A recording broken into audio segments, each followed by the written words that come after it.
ഭവന നമ്മൾ മറ്റുള്ളൊരു ഫീൽഡിനെ അപേക്ഷിച്ച് ബിൽഡർ ഫീൽഡിൽ എന്ന് പറഞ്ഞു കഴിഞ്ഞാൽ ഒരു ട്രസ്റ്റിന് വലിയൊരു ഇമ്പോർട്ടൻസ്. ക്യാഷ് കൊടുത്ത് അവർ ലൈഫിൽ ഏറ്റവും അധികം സേവിങ്സ് ആക്കിയിട്ടുള്ള അവരുടെ ഒരു ഡ്രീമായിട്ടുള്ള ഒരു വീട് അത് അവർ അതിനു വേണ്ടി വെയിറ്റ് ചെയ്യാണ്. അത് 3.5 വർഷം വെയിറ്റ് ചെയ്ത് കഴിഞ്ഞാൽ നമ്മൾ കൊടുക്കും എന്നുള്ളത് വലിയൊരു വിശ്വാസമുണ്ട്. അതിൻ്റെ ബ്രാൻഡ് അംബാസഡർ ആവുക. ഓറക്സ് ബിൽഡേഴ്സ് ഫസ്റ്റ് പ്രൊജക്റ്റാണ് ചെയ്യുന്നത്. ഫീൽഡിൽ ഇൻഡസ്ട്രിയിൽ ഫേമസ് അല്ല. അപ്പോൾ അത് ഓട്ടോമാറ്റിക്കലി ബ്രാൻഡ് അംബാസഡർക്കും ചെറിയ അതിലൊരു റിസ്ക് ഫാക്ടർ ഉണ്ട്. അപ്പോൾ ഇത് നമ്മളുടെ ചോദ്യം മാത്രമല്ല, നമ്മൾ നമ്മളുടെ കസ്റ്റമേഴ്സും എങ്ങനെയാണ് ഓറക്സ് ബിൽഡേഴ്സിലേക്ക് എത്തിയത് എന്നുള്ളത്. എനിക്ക് തോന്നുന്നു നമ്മുടെ ഫസ്റ്റ് മീറ്റിംഗിൽ തന്നെ ഞാൻ സാറിനെ പരിചയപ്പെടുമ്പോൾ അല്ലെങ്കിൽ നമ്മുടെ ആ ടീമായിട്ട് സംസാരിച്ചപ്പോൾ ഉണ്ടായ ഒരു കൺവിക്ഷൻ, അപ്പോൾ തന്നെ അതിൻ്റെ ഒരു ജെനുവിനിറ്റി നമുക്ക് മനസ്സിലാക്കാൻ പറ്റും. ഭയങ്കര ട്രാൻസ്പെറൻ്റ് ആയിരുന്നു പറയുന്ന കാര്യങ്ങളെല്ലാം. അല്ല വെറുതെ അത് ഇതൊന്നും ബിൽഡപ്പ് ചെയ്ത് പറഞ്ഞിട്ടില്ല.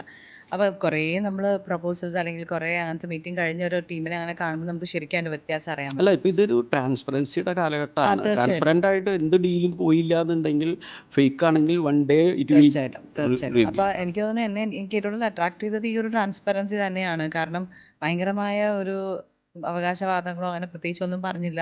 അങ്ങനെ തന്നെയാണ് ഇൻട്രൊഡ്യൂസ് ചെയ്തത്. ഞങ്ങളും ഇതിൽ പുതിയതാണ്, ഞങ്ങളും ഇതിലിങ്ങനെ പിച്ച വെച്ച് തുടങ്ങിയിട്ടേ ഉള്ളൂ. അപ്പോൾ ഇങ്ങനെ കാര്യങ്ങൾ പറഞ്ഞപ്പോൾ അതെനിക്ക് ഭയങ്കര ഇംപ്രസ്ഡ് ആയിട്ട് തോന്നി. Orex Builders, adorning lives.